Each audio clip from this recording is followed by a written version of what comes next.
హైదరాబాద్ మహానగరానికి 50 కిలోమీటర్ల దూరంలో ఉన్న కృష్ణాపురం అనే గ్రామంలో రాజశేఖర్ అనే యువకుడు తన తండ్రితో కలిసి గడియారాలు బావుచేస్తూ జీవనం సాగిస్తూ ఉండేవాడు. ఓ రోజు తండ్రి ఆరోగ్యం బాగాలేక దగ్గుతూ ఊపిరి తీసుకోవడానికి ఇబ్బంది పడుతూ ఉంటాడు. వైద్యశాలకి తీసుకువెళ్లడానికి డబ్బు లేక కన్నీళ్లతో బాధపడుతూ ఉంటాడు. శేఖర్, బాధపడుకురా. ఈ లోకంలో ఏదీ శాశ్వతం కాదు. నేను కూడా అంతే. కానీ నువ్వు బతకాల్సిన తీరు మాత్రం చాలా ముఖ్యంరా. నాన్నా, అలా అనకండి నాన్న. ఇప్పుడే వెళ్ళి అడుగుతాను. ఎవరో ఒకరు సాయం చేయకపోరు. వద్దు నాన్న, పేదవారికి ఎవరూ లోకంలో ఎప్పుడూ సహాయం చేయరు.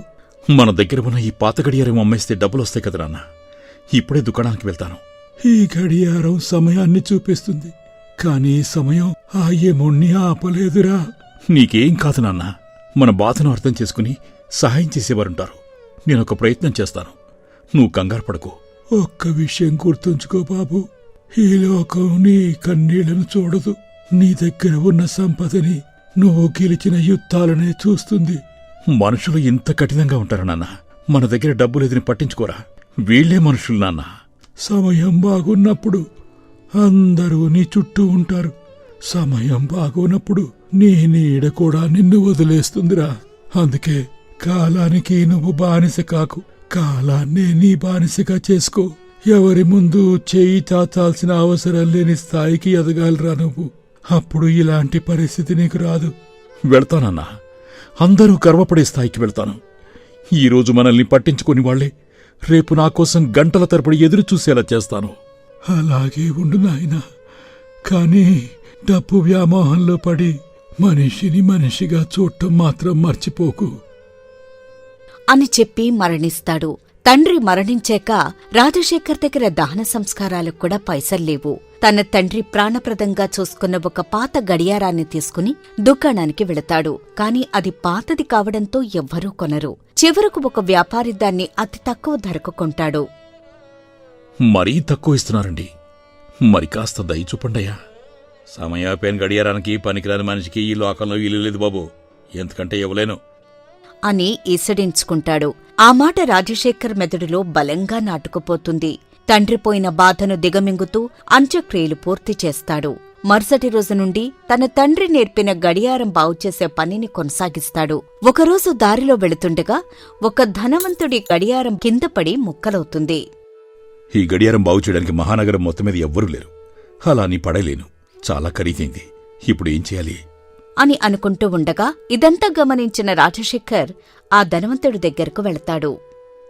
అయ్యా, ఒక్క నిమిషం మీ గడియారం ఇస్తారా? నేను బాగు చేయడానికి ప్రయత్నిస్తాను. దీని గురించి ఏమనుకున్నావయ్యా నువ్వు? నగరంలోనూ ఎవరు దీన్ని బాగు చేయలేరు. అలాంటిది నువ్వు చేస్తావా? ఒక్కసారి ప్రయత్నించడంలో తప్పులేదు కదయ్యా. చేయగలను అనే నమ్మకం ఉంది. దయచేసి ఇలా ఇవ్వండి. సరే, నువ్వు ఇంత నమ్మకంగా చెప్తున్నావు కదా, ప్రయత్నించు, చూద్దాం అంటూ గడియారం ఇస్తాడు. రాజశేఖర్ తన దగ్గరున్న చిన్ని సామాన్లు తీసి ఒక శస్త్రచికిత్స చేసే డాక్టర్లా ఏకాగ్రతతో దాన్ని బావుచేస్తాడు. అది టిక్ టిక్ శబ్దంతో మళ్లీ నడుస్తుంది. అద్భుతం. ఒక సాధారణ గడియారాలు బాగుచేసే నువ్వు ఇది బాగుచేసావంటే నమ్మలేకపోతున్నానయ్యా. ఇదిగో, ఈ డబ్బుంచుకో. నీ తెలివితేటలకి ఇది ఒక చిన్న బహుమతి. నాకు డబ్బొద్దు సార్. మీ ఆఫీసులో ఒక చిన్న పనివ్వండి. నా ఆఫీసులో పనా? ఇంత చిన్న పనికే అంత పెద్ద కోరిక కోరుతున్నావా? సార్, నేను ఈ గడియారం మాత్రమే బాగుచేయలేదు. మీరు కోల్పోతున్న మీ సమయాన్ని తిరిగిచ్చాను. మీ గడియారాన్ని బాగుచేయడానికి నాకు 5 నిమిషాలు పట్టింది. కాని నా జీవితాన్ని బాగుచేయడానికి మీకు 1 నిమిషం చాలు సార్. దయచూపండి. నీ మాటల్లో ఉన్న పదును నీ చేతల్లో కూడా ఉందయ్యా. నీకు ఉద్యోగం ఇవ్వడంలో నష్టం లేదు. రేపు ఉదయం నా ఆఫీసుకొచ్చి కలు, చూద్దాం అంటూ తన దగ్గర ఉన్న చిరునామా కాగితాన్ని రాజశేఖర్కిచ్చి అక్కడ్నుండి వెళ్ళిపోతాడు. మరుసటి రోజు ఉదయం సరిగ్గా ఆఫీస్ మొదలయ్యే సమయానికి రాజశేఖర్ వర్మగారి ఆఫీస్ ముందు నిలబడతాడు. రావయ్యా రాజశేఖర్, రా లోపలరా. చూడు శేఖర్, గడియారం తయారు చేసిన కంపెనీ వాడు కూడా దీన్ని అంత త్వరగా బాగుచేయలేడు. అది నా బాధ్యతయా. గడియారం ఆగిపోతే ప్రాణం లేని బొమ్మతో సమానం అని మా నాన్నగారు చెప్పేవారు. సంతోషం. నీ పనితనానికి మెచ్చి డబ్బులిస్తుంటే తీసుకోలేదు. ఎందుకు? సార్, ఆకలి తీర్చుకోవడానికి డబ్బులు పనికొస్తాయి. కానీ నా ఆశయం తీరాలంటే మీ ఆఫీసులో పని కావాలి సార్. అందుకే డబ్బు తీసుకోలేదు. నీలో ఉన్న ఆత్మవిశ్వాసం నాకు బాగా నచ్చిందయ్యా. ఈ రోజుల్లో అందరూ జీతం కోసం పనిచేస్తారు, కానీ నువ్వు పని కోసం జీవించేలా ఉన్నావు. నీలాంటి వాళ్ళు నా ఆఫీసులో ఉంటే అదృష్టమే. ఈ రోజు నుండి నీకు మా ఆఫీసులో టెక్నీషియన్గా ఉద్యోగం ఇస్తున్నాను. వెళ్ళి పని ప్రారంభించు. నాకు కొత్త జీవితం ఇచ్చిన మీకు ధన్యవాదాలు సార్. మంచిది రాజశేఖర్. సమయాన్ని గౌరవించేవాడిని సమయమే రక్షిస్తుంది. వెళ్ళు, నీ ప్రయాణం మొదలుపెట్టు. అలా రాజశేఖర్ ఉద్యోగంలో చేరి ఎంతో బాధ్యతగా పని ప్రారంభిస్తాడు. ఓ రోజు ఆఫీసులో అందరూ వెళ్ళిపోతారు. రాత్రి 10 గంటల వరకు రాజశేఖర్ పని చేస్తూనే ఉంటాడు. అది చూసిన వర్మ దగ్గరకు వస్తాడు. 3 రోజులుగా నువ్వు ఇంటికి కూడా వెళ్లలేదని విన్నాను. ఈ పని రేపు ఉదయం 9 గంటలకు ఇవ్వవలసింది. కానీ అందరూ అవ్వదని చేతులెత్తేశారు. నువ్వొక్కడవే ఏం చేయగలవు? వెళ్ళి విశ్రాంతి తీసుకో. సరే, ఈ పని రేపు ఉదయం 8 గంటలకే మీ టేబుల్ మీద ఉంటుంది. నన్ను నమ్మండి. సరే, నీ ఇష్టం. ఇప్పటికే చాలా ఆలస్యమైంది. నేను వెళ్తున్నాను అంటూ అక్కడ్నుండి వెళ్ళిపోతాడు వర్మ. మరుసటి రోజు ఉదయం 3 రోజుల నుండి తిండి నిద్ర లేకుండా రాజశేఖర్ చేసిన ఒక కొత్త గడియారం నమూనాకి ఒక పెద్ద కంపెనీ ఆమోదం తెలుపుతుంది. రాజశేఖర్, అసాధ్యాన్ని సుసాధ్యం చేసేవయ్యా. నా మీద నీకున్న కృతజ్ఞతకు ఇది నిదర్శనం. కంపెనీ పరువు కాపాడు. నా కోసం ఇంత కష్టపడినందుకు నీకు ప్రమోషన్ ఇస్తున్నాను. ధన్యవాదాలు సార్. మీరు నాపై పెట్టుకున్న నమ్మకానికి కృతజ్ఞతలు. అలా సమయాన్ని వృధా చేయకుండా పనిచేస్తూ తన స్థానం నుండి అంచెలంచెలుగా ఎదిగి చివరకు స్వంత వ్యాపారాన్ని స్థాపించి దేశంలోనే పెద్ద వ్యాపారవేత్తగా ఎదిగిపోతాడు రాజశేఖర్. ఇదిలా ఉండగా రాజశేఖర్ దగ్గర రాము అనే పనివాడు పనిచేస్తూ ఉంటాడు.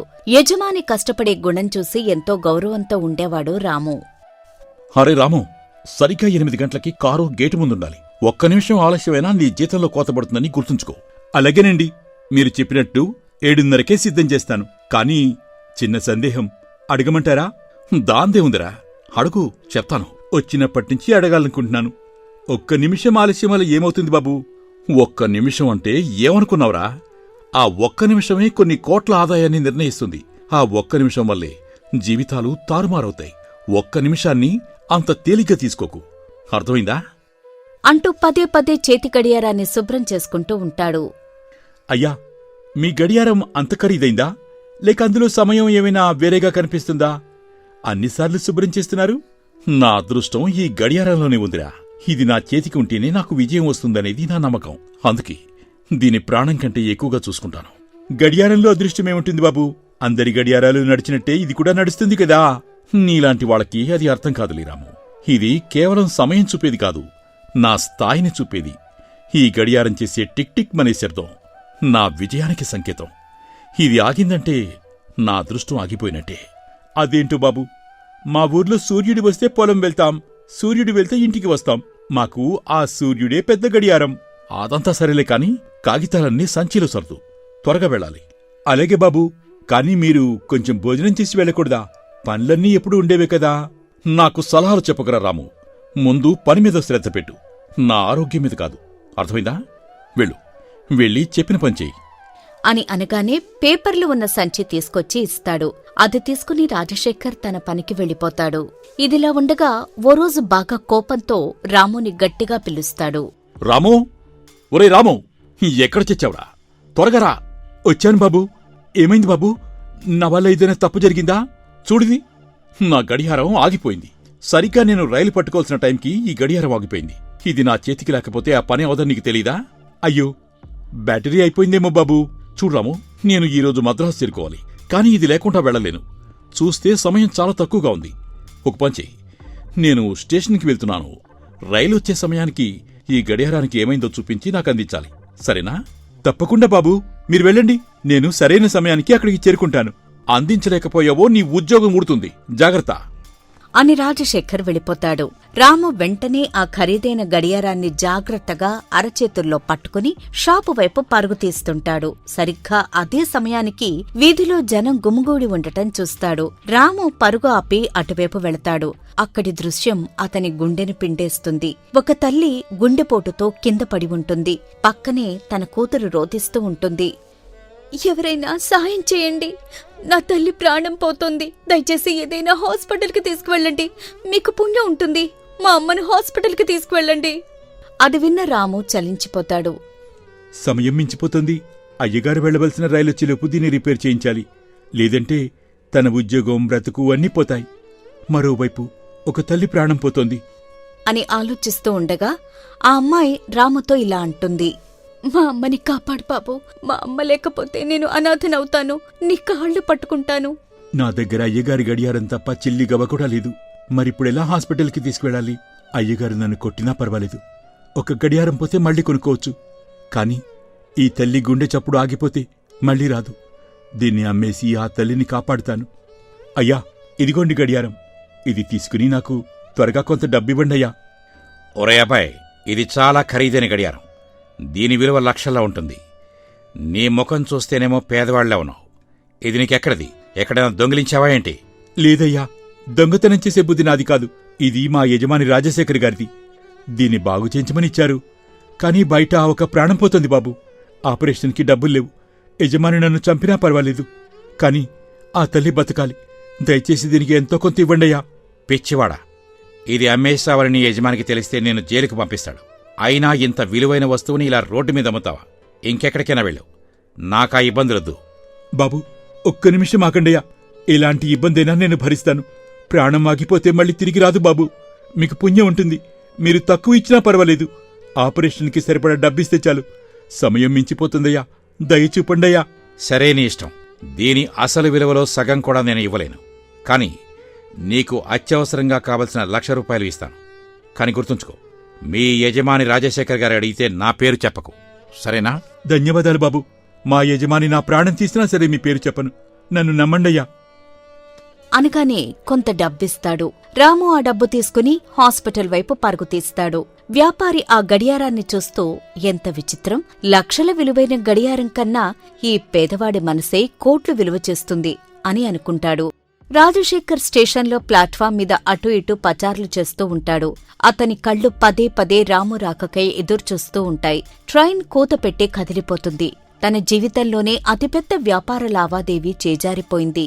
కోపంతో రాజశేఖర్ కళ్ళు ఎర్రబడతాయి. నేరుగా ఇంటికి చేరుకుంటాడు. అక్కడ గడప దగ్గరే రాము తలదించుకుని నిలబడి ఉంటాడు. రాము, రాము, నా జీవితంలో సెకండ్ కూడా వృధా చేయనివాణ్ణి. ఈరోజు నీ వల్ల రావాల్సిన లాభం పోయింది. నా గౌరవం పోయింది. నా లక్షలాది రూపాయలు గాల్లో కలిసిపోయాయి. ఎక్కడికెళ్ళేవరా? నా గడియారం ఏది? బాగు చేయించావా లేదా? అయ్యా, నన్ను క్షమించండియ్యా.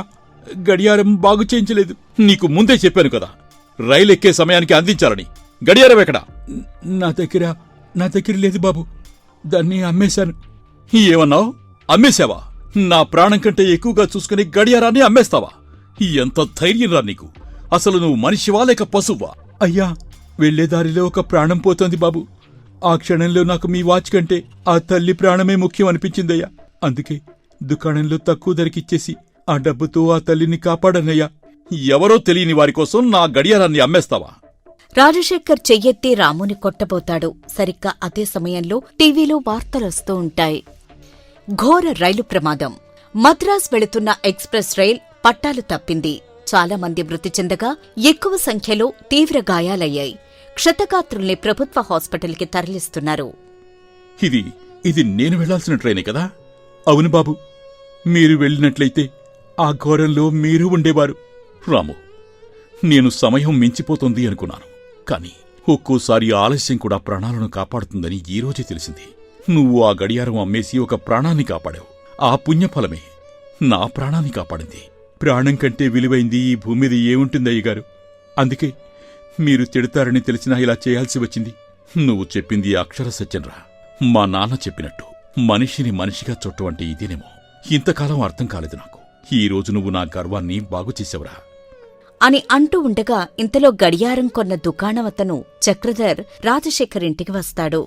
రాజశేఖర్, ఏమైంది? ఎందుకలా విచారంగా ఉన్నావు? చక్రధర్, నువ్వా? రారా. ఏంటి ఈ సమయంలో చెప్పపట్టకుండా వచ్చావు? నీ ప్రాణం నా దగ్గరికి వచ్చిందిరా రాజశేఖర్. ఇదిగో నీ అదృష్ట దేవత. నీ గడియారాన్ని ఈ రాము నాకమ్మేశాడు. నీకమ్మేశాడా? అవును రాజశేఖర్. రాము దీన్ని అమ్మడానికి వచ్చినప్పుడు నేను మొదట దొంగ అనుకున్నాను. కానీ ఒక ప్రాణాన్ని కాపాడడం కోసమేనన్నా అతడి ఆవేదన చూశాక నాకు అర్థమైంది. అతడికి తెలియదు కదా నేను నీ మిత్రుణ్ణని. నేను డబ్బులిచ్చి పంపించేశాను. చక్రధర్ రాజశేఖర్ చేతిలో వాచి పెట్టి పక్కనే నిలబడి ఉన్న రాము వైపు తిరిగి, బాబురాము, నీ యజమాని చాలా అదృష్టవంతుడయ్యా. ఎన్ని కోట్లిచ్చినా దొరకని నీలాంటి గొప్ప మనసున్న మనిషి అతని దగ్గర ఉన్నాడు. నిజం చెప్పావు చక్రధర్.